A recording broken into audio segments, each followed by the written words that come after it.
ang mga kwento ng pag-ibig, kwento ng buhay at kwento ng pag-asa dito sa Barangay Love Stories. Love Stories.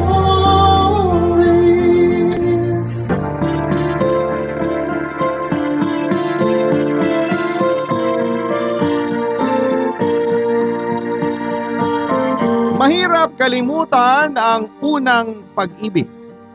Pero nagiging daan ang bagong tao sa buhay natin para saglit nating makalimutan ang pait ng nakaraan. Ikaw kabarangay, handa ka bang magmahal ulit para lamang makalimutan ang taong naging dahilan ng pagkabigo mo sa pag-ibig?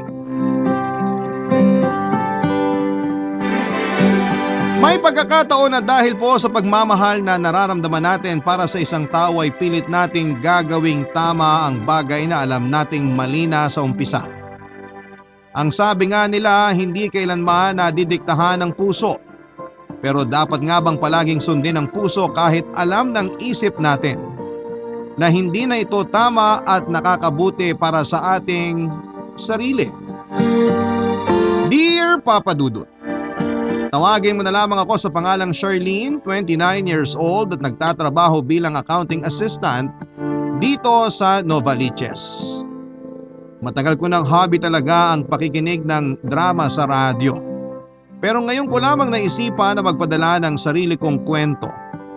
Medyo busy kasi akong tao kaya humanap din talaga ako ng oras para masimulan na gawin itong sulat ko. Hayaan niyong simulan ko ang totoong kwento ko sa relasyon namin ng boyfriend ko noon na si Dylan Papadudut. Schoolmate ko siya noong college at sinagot ko ang panliligaw niya sa akin nang sabay kaming makagraduate sa mga kurso namin. Tumagal din noon ng ilang taon ng relasyon namin at kahit may kanya-kanya na kaming trabaho, pinipilit naming magbigay ng oras sa isa't isa, Papadudut.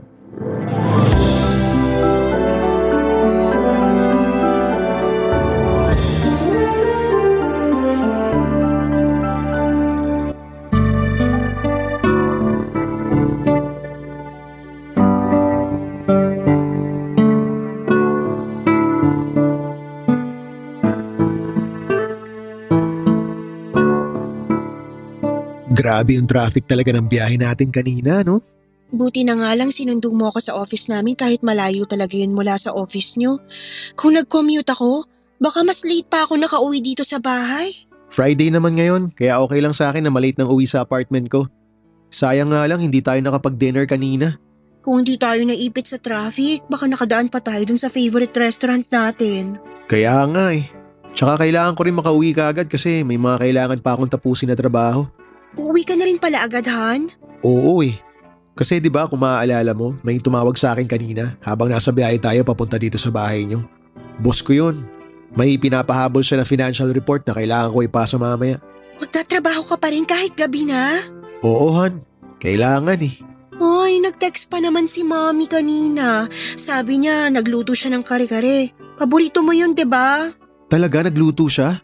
Naku, sayang naman. Paborito ko pa naman 'yun. Pumasok kaya muna tayo sa bahay para makapag-uwi ka sa apartment mo ng pagkain kung talagang hindi ka na pwede magtagal dito. Sa ibang araw na lang siguro, Han. Han, hindi tayo nakapag-dinner kaya alam kong gutom ka na rin. Kung wala ka ng time na mag-dinner kasabay ko, magbaon ka na lang ng niluto ni Mommy para hindi ka na umorder ng pagkain para sa dinner. Ayos lang ako. Hindi rin naman talaga ako nagugutom kaya wag mo na ako alalahanin. Sige na, sasakay na ako sa kotse para makauwi na rin ako. Pumasok ka na sa loob. Hintayin kita makapasok bago ako umalis. Sige, mag-iingat ka sa pagdadrive. Okay, salamat. Good night.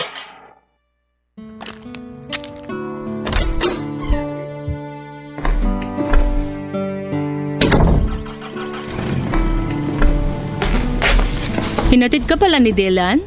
Opo, Ma, pero umalis na rin po siya kasi may kailangan pa siyang tapusin na report daw para sa trabaho niya. Ni hindi man lang siya pumasok sa loob ng bahay para bumati sa amin ng papa mo. Hindi pa naman ganun kalalim ang gabi. May tatapusin pa nga raw po kasi siyang trabaho. Dahilan niya lang yon, pero ang totoo, hindi niya gusto na nakakausap kami ng papa mo. Ma, hindi naman po sa ganon. Busy lang po talaga si Dylan. Huwag mo na siyang ipagtanggol kasi kilala ko na yung boyfriend mo. Bihira nga yan pumunta sa mga family gathering natin at palaging yung trabaho niya ang dinadahilan mo sa akin. Masyado lang po talagang workaholic si Dylan. Bakit naman ikaw? Nagagawa mong pumunta sa kanila kapag birthday ng daddy o mommy niya. Nagpapaluto ka pa nga sa akin minsan ng dadalin mong pagkain sa kanila. Samantalang yang si Dylan, ni hindi man lang mag-effort na makipagkumustahan sa amin ng papa mo. Abay palagi na lang siyang ganyan, parang umiiwas na makita o makausap kami. Paano naman namin siya mas makikilala kung palagi niyang nilalayo ang sarili niya sa amin? Hay, ang mabuti pa, pumasok ka na dito at hindi pa rin kami kumakain ng dinner ng papa mo. Akala kasi namin dito rin magdi-dinner yung boyfriend mo. Pero mukhang hindi niya talaga gusto na nakakasabay kaming kumain.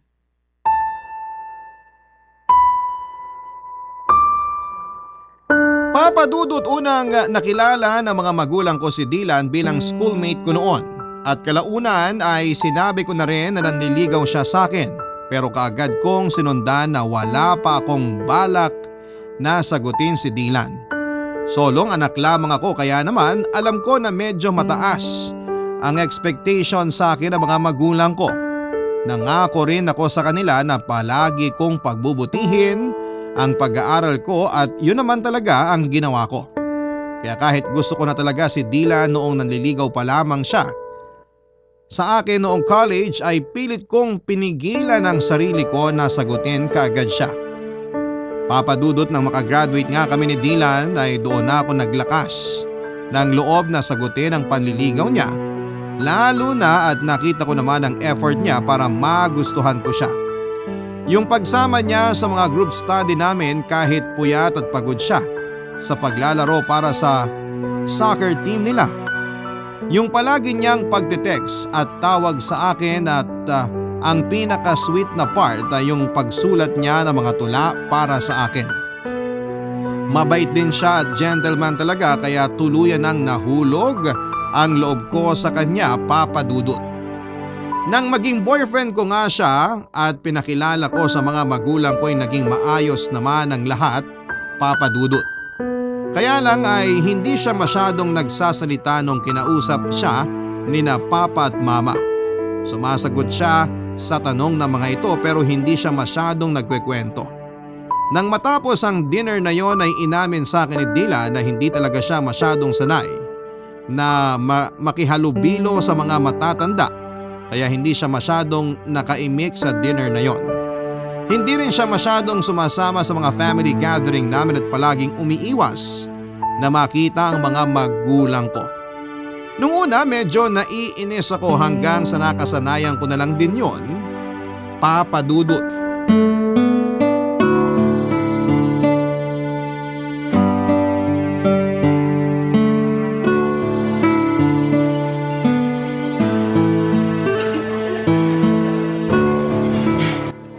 Han, sorry. Ngayon lang ako. Late ka na naman. Traffic kasi dun sa dinaanan ko eh. Kailan ba hindi naging traffic dito sa Manila? Kapag holiday.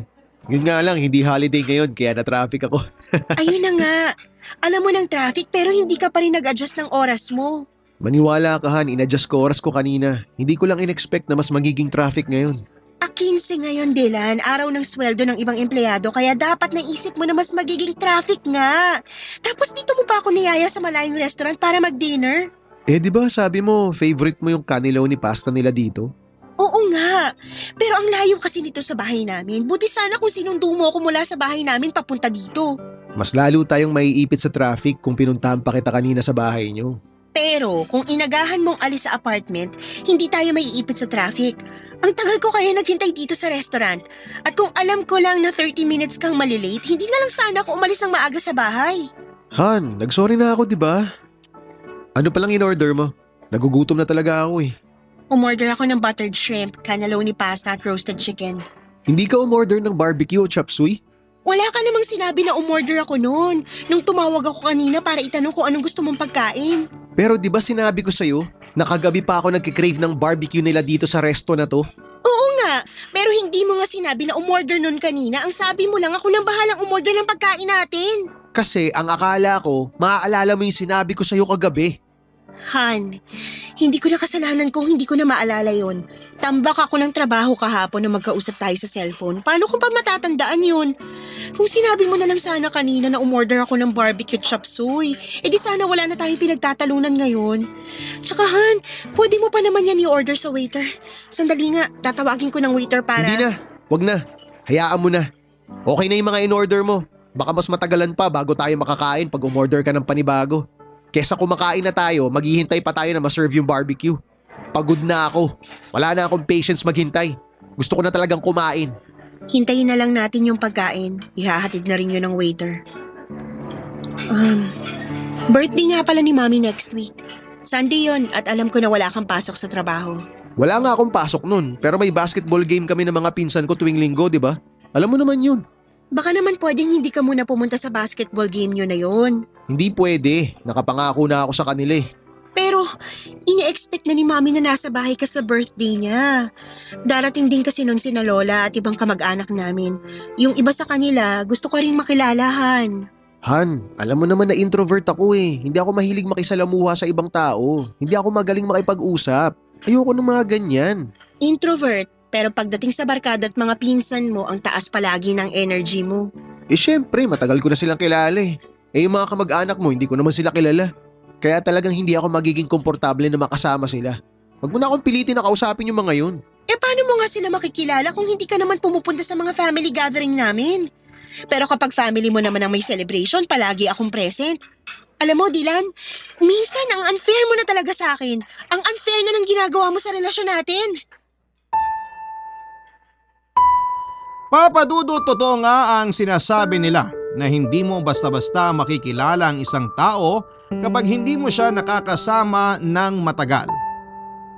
Dahil noong nililigawan pa lamang ako ni Dylan ay wala siyang ibang pinakita sa akin kung hindi yung magagandang side lamang ng ugali niya.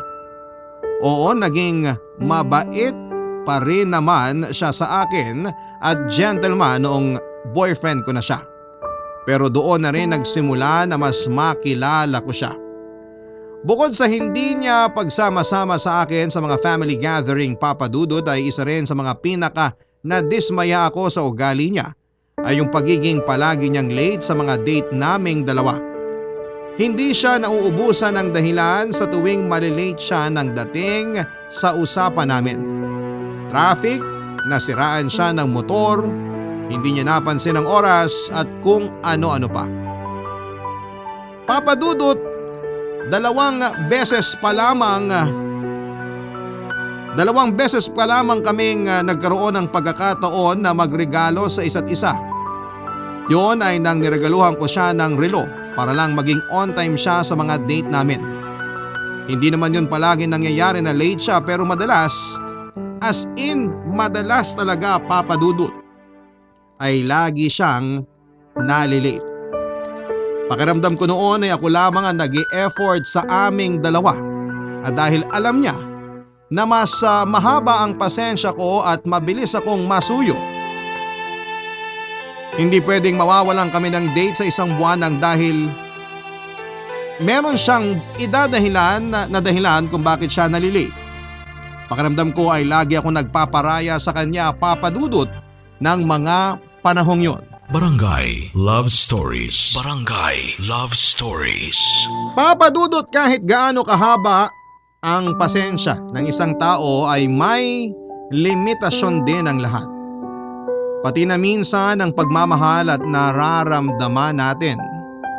Hindi ka agad nauubos at nawawala ang pagmamahal, pero Papa Dudut, marunong talagang mapagod ang puso natin. Lalo na kung paulit-ulit na lamang tayong nasasaktan at nagiging kawawa sa isang relasyon. Dahil kahit gaanong pagmamahal ang meron tayo, ay talagang nakakapagod kapag ikaw lang ang nag-i-effort. Kahit naging madalas ang pagkatalo namin ni Dylan sa pagiging late niya sa usapan namin, ay hindi pa rin siya nagbago. Hindi lang naman tungkol sa pagiging late niya ang madalas naming pag-awayan ni Dylan, Papa Dudut. Dahil lumalabas na nga ang totoong ugali niya. Mas marami na kaming hindi na pagkakasunduan. Kasama na doon yung hindi niya pakikisama sa pamilya ko. Si Dylan ang first boyfriend ko at umasa ako noon na sana ay siya na rin ang maging last boyfriend ko dahil gusto ko na siya ang makasama ko sa panghabang buhay. Pero habang tumatagal na mas nakikilala ko siya, mas nararamdaman ko rin na hindi pala talaga siya ang ideal man ko. Kung noong magkarelasyon pa lamang kami ay bilang mag-boyfriend-girlfriend ay hindi na niya kayang pakisamahan ang mga magulang ko. Paano pa kaya kapag kasal na kami? Kaya naman habang tumatagal ay mas nagiging madalas na ang pag-aaway naming dalawa, Papa Dudut.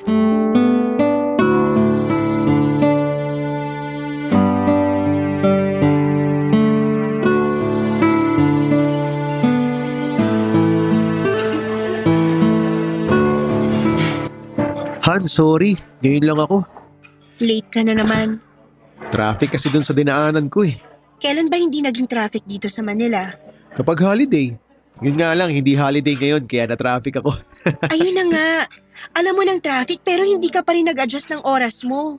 Maniwala ka Han, in-adjust ko oras ko kanina. Hindi ko lang in-expect na mas magiging traffic ngayon. 15 ngayon, Dylan. Araw ng sweldo ng ibang empleyado kaya dapat naisip mo na mas magiging traffic nga.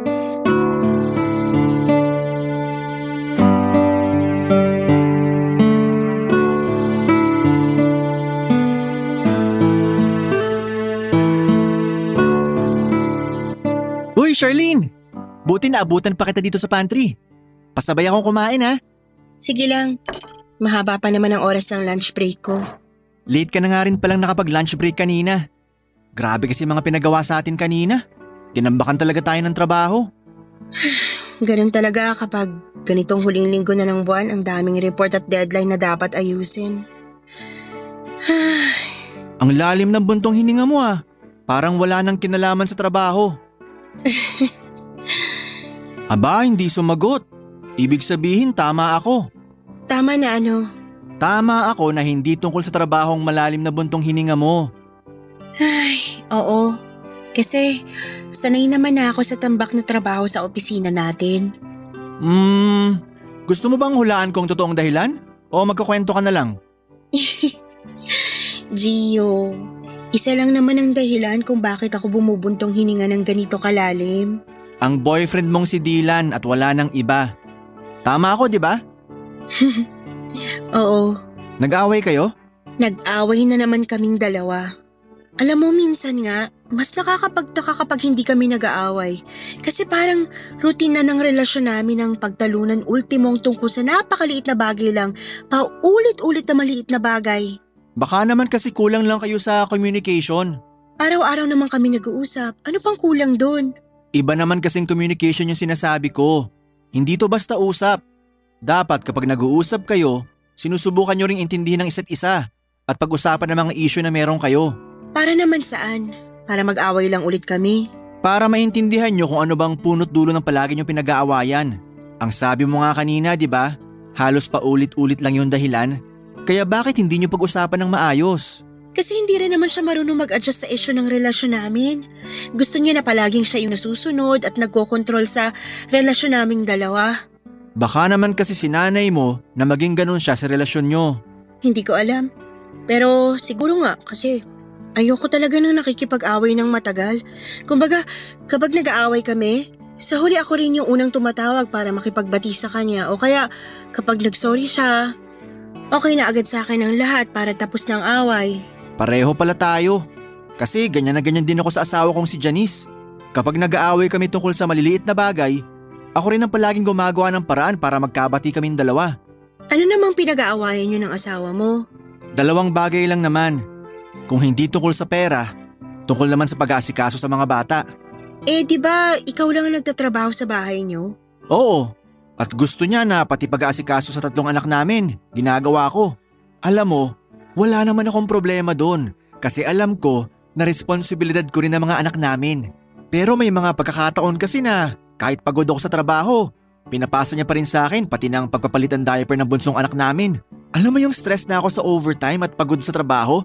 Tapos aabutan kong makalat ang bahay namin, maingay ang mga bata at wala pang lutong pagkain para sa hapunan. Grabe, nangyari lahat yun? Oo, Muntik na nga akong sumabog ng gabi na yun eh. Ang ibig kong sabihin, yung galit ko. Pero ayun, nakontrol ko naman kahit paano. Nag-away kami. Pero kagaya ng sabi ko kanina, ako rin ang palagi nakikipag-ayos. Ako nagsusorry. At ang ending nun, ako pa rin ang kikilos para sa mga gawaing bahay na hindi niya nagawa. Nakakapagod pero wala eh. Kasi mahal natin sila, kaya hindi natin sila kayang tiisin.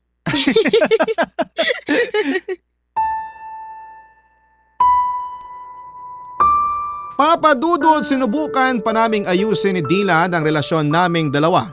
Pero hindi pa rin natigil ang paulit-ulit na pagtatalo naming dalawa at lumalaki ang isyu namin sa isa't isa. Ultimo, ang hindi pagte-text o pagtawag ay pinag-aawayan na namin. Malit na mga bagay na alam naming walang kwenta pero pinagsisimula ng away naming dalawa.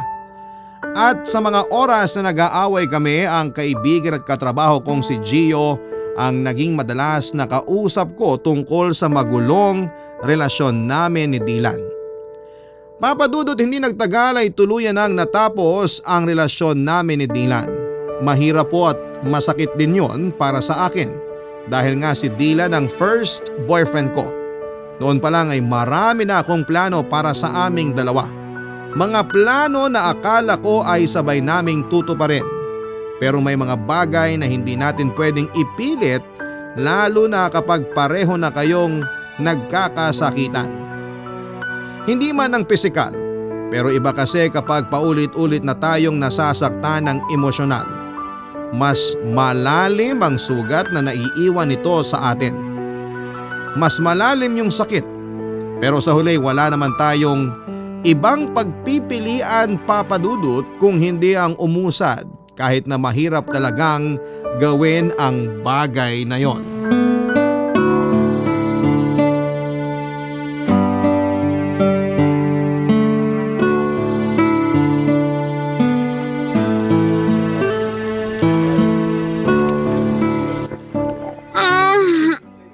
Sa wakas, lunch break na rin.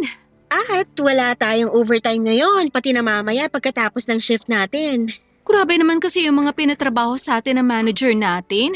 Parang pang 3 buwan. Sanay kasi sila na tinatambakan tayo ng trabaho. Kahit pwede naman nilang ipagawa sa atin yun ng mas maaga para hindi tayo masyadong naghahabol kapag malapit ng deadline. Masyado kasi silang petik sa mga trabaho na naka-assign sa kanila. At sanay na tinatambakan tayo. Kaya palaging tayo ang nahihirapan sa huli. Ang mahalaga ngayon, natapos natin lahat ng pinapagawa nila sa atin, kaya deserve natin ang masarap na pagkain para sa lunch. Ay sis, tama ka dyan. Saan mo pala gusto mag-lunch ngayon? Charlene, lunch break mo na rin ba? Oo, sakto nga ang daan mo dito sa station namin.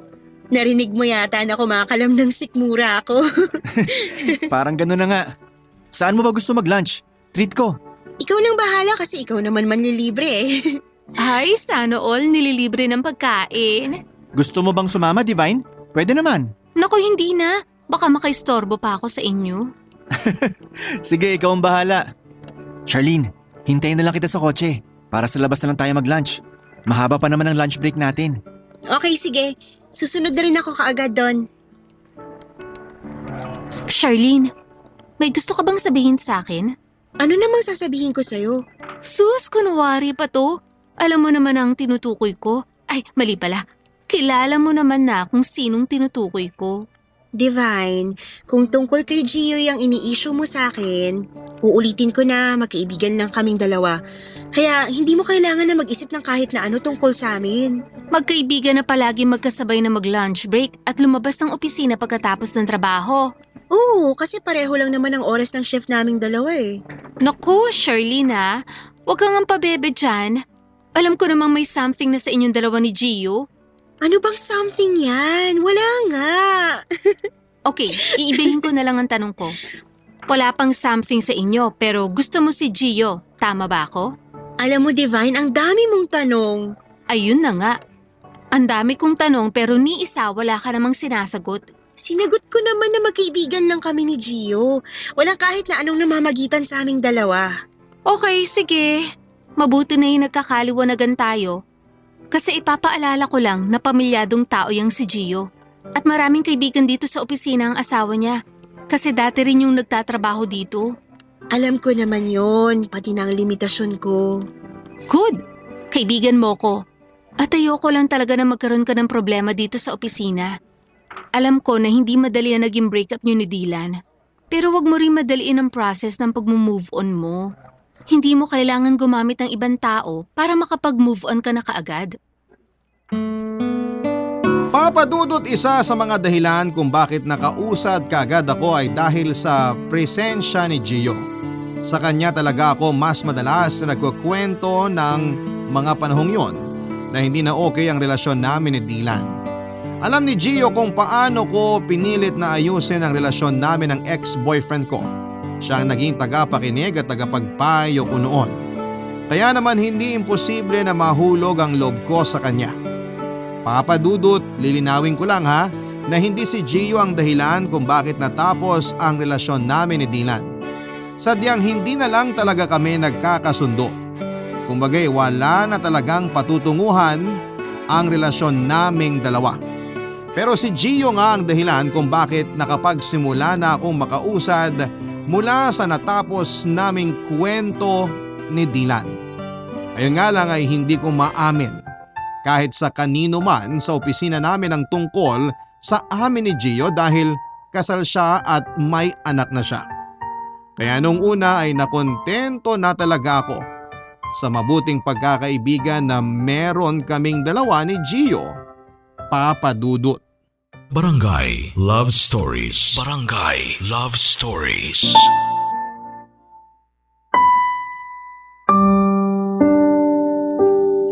Papadudot, isa sa mga dahilan kung bakit magaan ang loob ko kay Gio at madalas akong nagkukwento sa kanya noon dahil ng mga oras na yon ay nagkukwento rin siya na hindi na maayos ang relasyon nila ng asawa niya. Minsan niya raw kasing nahuli na may iba itong karelasyon at sinabi niya na kung wala lang silang anak ay hiniwalayan na raw niya kaagad ang asawa niya. Pero nakiusap daw ang asawa niya na muling ayusin ang relasyon nila para sa kanilang mga anak. Pinagbigyan niya ang hiling nito pero hindi na muli pang naibalik ang tiwala niya dito. Mula nga noon, Papadudot, ay naging madalas na ang pag-aaway nilang dalawa ng asawa niya. Kaya sa akin niya rin madalas na kinikwento ang mga problema niya. Naging tagapakinig at tagapagpayo niya ako. Kaya hindi nakapagtataka na sabay na nahulog ang loob namin sa isa't isa. At nang aminin niya sa akin na may espesyal na siyang nararamdaman para sa akin, hiwalay na kami noon ni Dylan at balak na rin niyang makipaghiwalay sa asawa niya. Pero dahil nga sa anak nila ay hindi niya yon kaagad nagawa, kaya nagsimula ang isang maling relasyon sa aming dalawa. Dati rin palang nagtatrabaho ang asawa ni Gio sa kumpanya namin kaya maraming nakakakilala dito. At nang tuluyan ng tapusin ni Gio ang relasyon nila ng asawa niyang si Janice, ay kaagad na kumalat ang balitang yon sa opisina, kasunod ang usap-usapan at mga parinig sa akin ng mga katrabaho ko na isa raw akong kabit, Papadudot.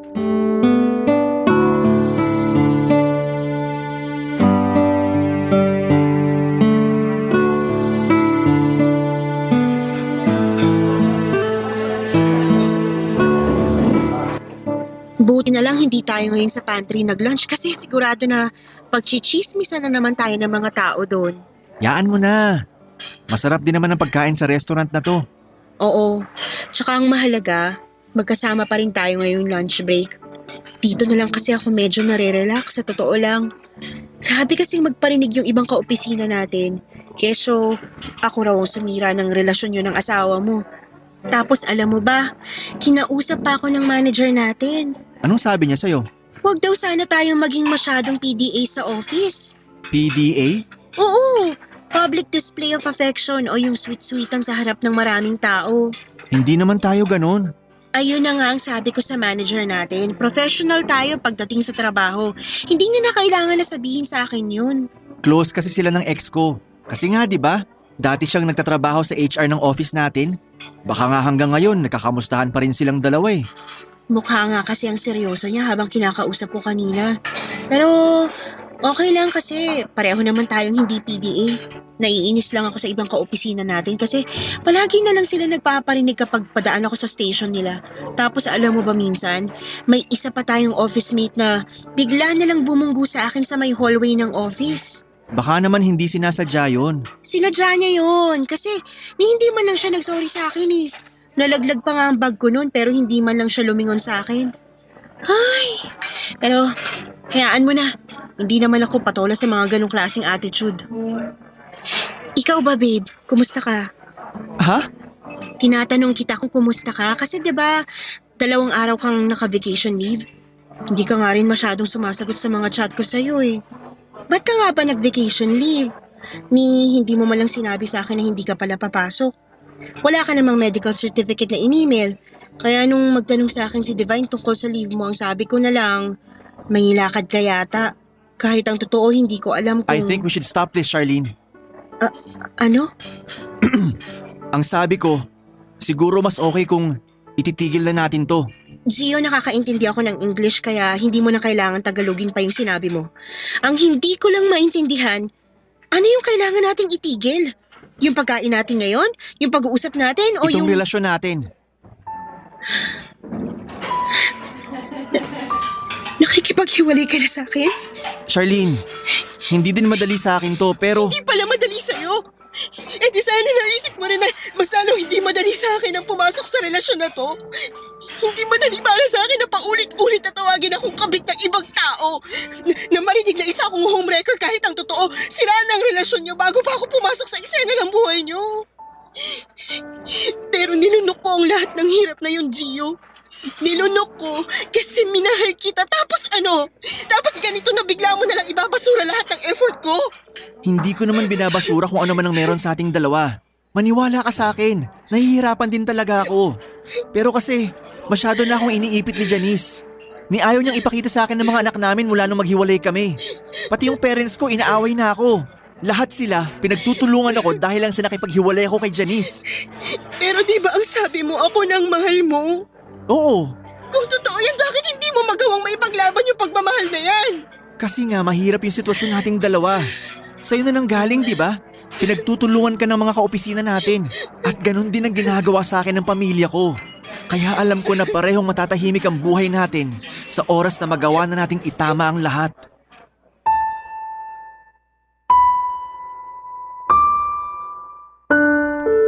Papa Dudut, wala naman talaga akong plano na pumasok sa maling relasyon. Babae ako at ayoko nang niloloko ako ng karelasyon ko. Walang sino man ang gusto na lokohin sila ng karelasyon nila. Kaya lang ay naipit lang talaga kaming dalawa sa sitwasyon na hindi na kami kaagad makalabas. Nahulog ang loob namin ni Gio sa isa't isa sa hindi pa tamang oras. Nang aminin niya nga sa akin na gusto niya ako ay hindi ko naman kaagad sinagot ang nararamdaman niya noon. Sinabi ko sa kanya na mali ang nararamdaman niya. Oo, inamin ko na gusto ko rin siya. Pero ilang araw din akong umiwas sa kanya. Nahirapan din ako noon dahil nasanay na ako na palagi siyang kausap at kasama kapag hindi oras ng trabaho. Kaya naman sa ilang beses na panunuyo niya sa akin, tuluyan na rin akong bumigay at pumayag na pumasok sa maling relasyon. Pero nangako siya sa akin na hindi niya ako gagawing kabit ng pangmatagalan. On the rocks na kasi talaga ang relasyon nila noon ng asawa niya kasi nga minsan na rin niyang naramdaman at naranasan na lokohin bago pa man kami nagkaroon ng relasyon. Kaya hindi naman talaga ako ang dahilan kung bakit nagkakasiraman silang dalawa. At nang maging kaming dalawa, nangako siya sa akin, Papa Dudut, na tuluyan na niyang tatapusin ang relasyon nilang mag-asawa. Ako na raw talaga ang mahal niya at nangako siya na ipaglalaban niya ang pagmamahalan namin sa isa't isa. Isang pangako na hindi niya naman pala kayang pangatawanan, Papa Dudut.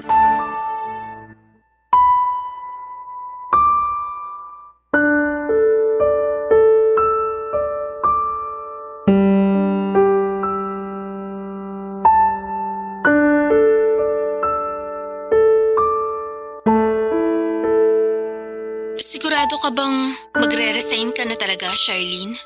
Oo, nakapagpasa na rin ako ng resignation letter ko ng isang araw. Tinanggap naman kaagad ng manager natin kasi nga syempre, kaibigan yun ng ng asawa ni Gio. Kaya pala parang ang saya ng mood niya sa office kanina. Pero papasok ka naman, di ba? Ha? Hindi na ako babalik sa office. Bakit naman? Ayoko na rin bumalik kasi alam ko na maraming mga marites ang naghihintay sa akin doon para mapag-usapan nila ako ng harap-harapan. Pero kailangan mo pa mag-render ng 1 buwan pagkatapos mo magpasa ng resignation letter. Immediate resignation ang ginawa ko, Divine. At kagaya ng sinabi ko kanina, pumayag naman agad ang manager natin na umalis ako sa kumpanya. Mas okay na nga raw yun kasi nga, hindi na magandang usap-usapan tungkol sa akin. Ang sabi pa niya, mas makakabuti na rin daw sa peace of mind ko ang umalis sa trabaho. Grabe! Sinabi yun ng manager natin? Oo, pero hayaan mo na. May point naman siya sa sinabi niya. May favor na lang ako sa'yo, Divine. Ano yun? Pwede bang ikaw na lang ang kumuha ng gamit ko sa table ko tsaka sa locker ko? Ibibigay ko na lang sa iyo yung passcode ng locker ko para mabuksan mo. Konti lang naman yung gamit ko doon kaya hindi ka na mahihirapan na kunin ang mga yon. Pasensya na sa abala ah. Ayos lang, ano ka ba? Hindi ka abala sa akin. Thank you. Wala yun. Pero may tanong ako. Kumusta ka na ba? Ayos lang. Ayos lang naman ako. Sigurado ka? Charlene, alam ko na 1 linggo pa lang mula nang sabihin mo sa akin na nakipaghiwalay na sa'yo si Gio. Kung kailangan mo ng kausap, andito lang ako palagi, okay? Alam ko naman yon at malaki ang tiwala ko sa'yo kaya ikaw rin ang unang nakaalam ng tungkol sa amin ni Gio. Basta, huwag ka mag-alala sa akin, okay lang talaga ako. O sige na, baba ko muna tong tawag. Salamat ulit, Divine. Bye!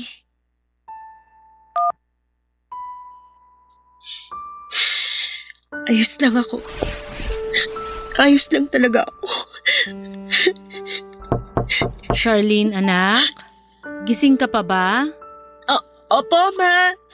Gising pa po ako. Gumawa kasi ko ng mainit na tsaa. Nagbabaka sakali lang ako nagising ka pa kaya dinala na rin kita. Eto oh. Salamat po, Ma.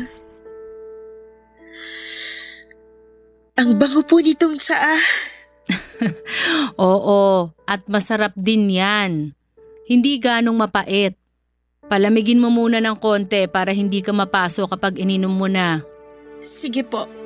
Ilalagay ko po muna dito sa maliit na lamesa ko. Anak? Yes po, Ma. Kumusta ka na ba? Ayos lang naman po ako. Charlene, mula kasi nang sabihin mo na break na kayo ni Gio, hindi ka na nagkwento ng kahit ano sa akin. Kaya sabihin mo ang totoo. Okay ka lang ba talaga?